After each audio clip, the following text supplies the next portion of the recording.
Hello, this is Bob74H back with another video today, and today we will be discussing, support cards and as to why they're bad.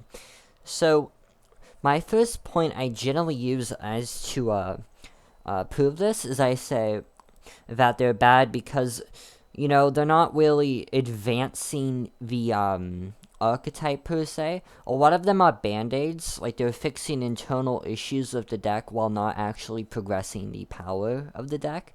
Take, for example, Morphic Territory, which was a band-aid to fix Morphic World's restriction on having one Morphic monster.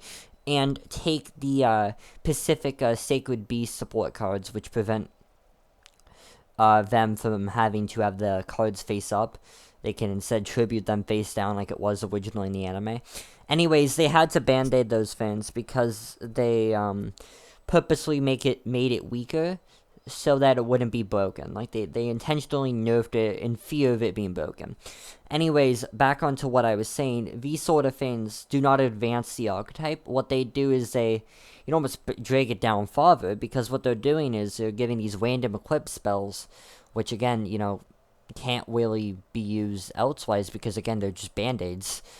And that's part of their problem. And, there's a lot of internal issues with the Sacred Beast deck as a whole, with that being that they don't share a name. That's one of the commonalities or issues. You can't search them because they don't have a name. So that's an issue to deck. But again, that's kind of off topic. But back onto what I was saying here is another issue with legacy decks is that even if you say hypothetically make a support card and it boosts the deck, the tier in which it's boosting it by might be a lot, but you're still running older cards which are of a lower tier. So from a logical perspective, the meta cards or the modern cards will always be better, even if you're adding older cards with the newer cards, because the tiering of the newer cards is a lot higher than the older ones because of power creep. So you have to think, even if you add newer cards to power creep the older ones up more, it doesn't really help, right? So let's use an example of a Blue Eyes hand, right? Let's say you're playing Blue Eyes and you draw into 3 Blue Eyes White Dragons, and you have like Cyberman and some other fan, right? That's not a good hand. You can't really win with that, right? So that's the problem there, right? You have a brick hand, and the brick hand is caused by you not drawing into the newer support cards. And that's the problem with these, support cards, is that, they're like a crutch. Without the crutch, you fall down. You literally need these newer cards, or the older decks die. The vice versa cannot be said about meta decks because the entire deck is of the same tiering. So they don't have a crutch because they are walking. They don't need, these meta cards to crutch them up because they're all of the same tier. And another issue with the deck is the power scaling, right? So if you have, like, look in the wheel world as an example. While the rich accumulate money, the poor are losing money, or they are not gaining as much money in that same period of time. So throughout 3 generations, which people are getting more and more money, and let's hypothetically say poor people are getting more and more money as well. The degree in which poor people are succeeding is not at the same rate that the rich people are. And this same principle applies to meta decks and Yu-Gi-Oh! In that the older decks are progressing at a rate that is a lot slower to the meta decks. They progress at a lot slower rate because the older cards are less inherently valuable in a modern game of Yu-Gi-Oh! Than, say, Adamantines or Eldritch or whatever people play now.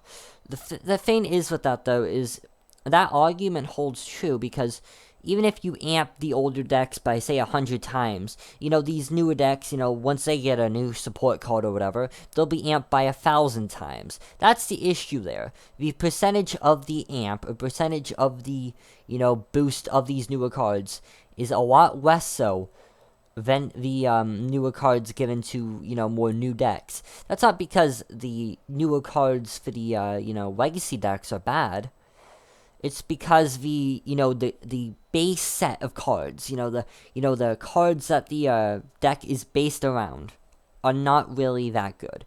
Okay, let's name an example here. Look at Eldritch, like the main Eldritch card, the monster card, versus, let's say, the Egyptian gods. TCG versions, because we're talking about the card game here. So, the thing is with that is, you're looking at a very inherently superior card if the deck is based around that card. While with the god cards, you are basing it around an inherently inferior card, right? With the god cards now, you have Slimes, you have, the Law's Disciple, you have Mound of the Bound. These cards are not bad per se, right? It's just that compared, or comparatively to newer cards, they are very, very, very bad. And even if you get, the newer support cards, they are trying to be really good to compensate for the fact they are supporting something that is really bad. I'm not saying, the god cards are bad. I'm just saying that comparatively to cards nowadays, it's bad. And this is an inevitability with video games and options in general. Look at any section of life, be it real life, games, whatever have you. In nature, if there is options, and they are of different, merit and of different value, then there is inherently going to be better options. Like, say, in nature, if a lion can hunt down a gazelle versus a wildebeest and get the same amount of food, they're going to hunt down the gazelle because it's, the same amount of meat for less effort. So that's the thing there. If you have less value for the same, thing, they're going to choose the thing with more value. That's just common sense. This goes with anything in life. Let's say you have a job that makes $14 an hour versus 15, or $9 an hour versus $15 an hour. Or let's go for another example and say, in video games, let's say you have a weapon that does 50 damage versus 20.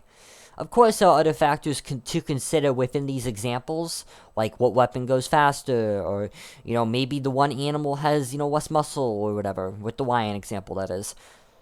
But the point being here is, with any given option that you may have, if you have an X option versus a Y option, and they are different, there is inherently going to be a better and a worse.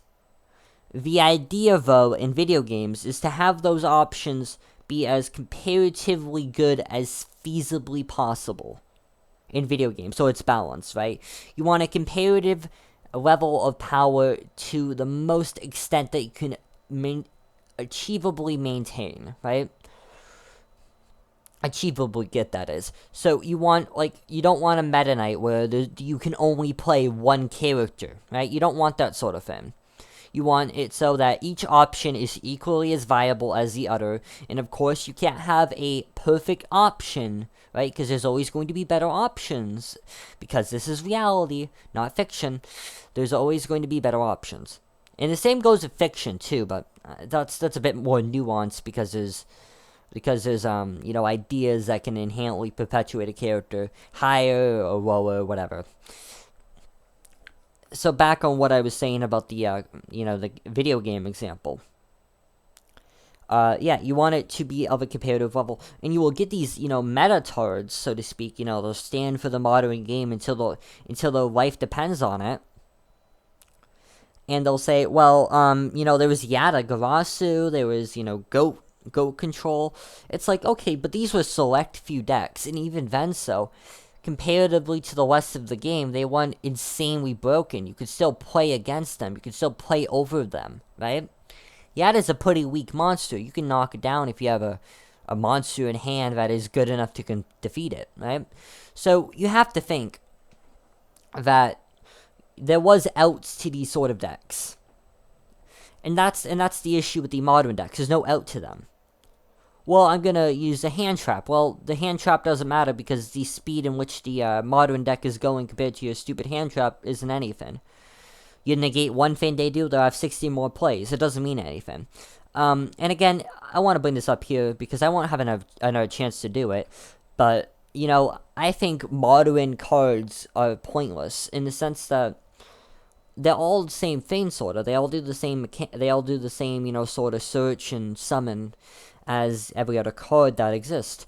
So I think it's kind of pointless to just make the same thing over and over again. And another issue I have is with levels.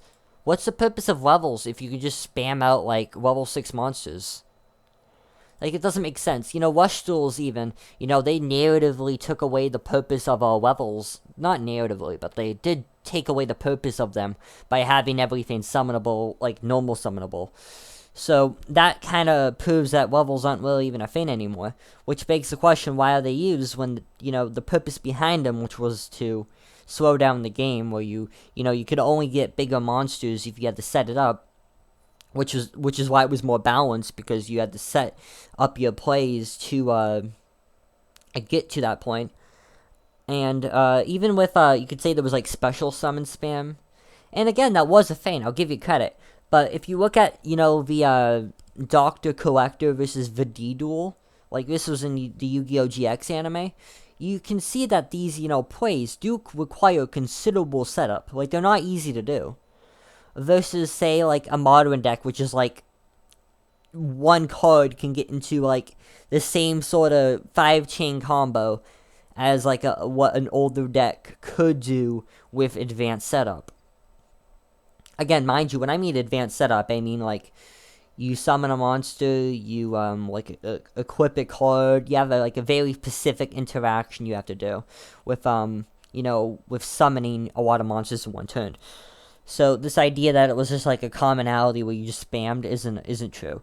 Again, you can say there's broken cards in any format, and you're like, yeah, that's true, but I mean, to the degree in which they're beatable was, like, feasible. Like, you could feasibly beat up Voice Vader if you had the right equipment. Like, Voice Vader was a meta card at one point.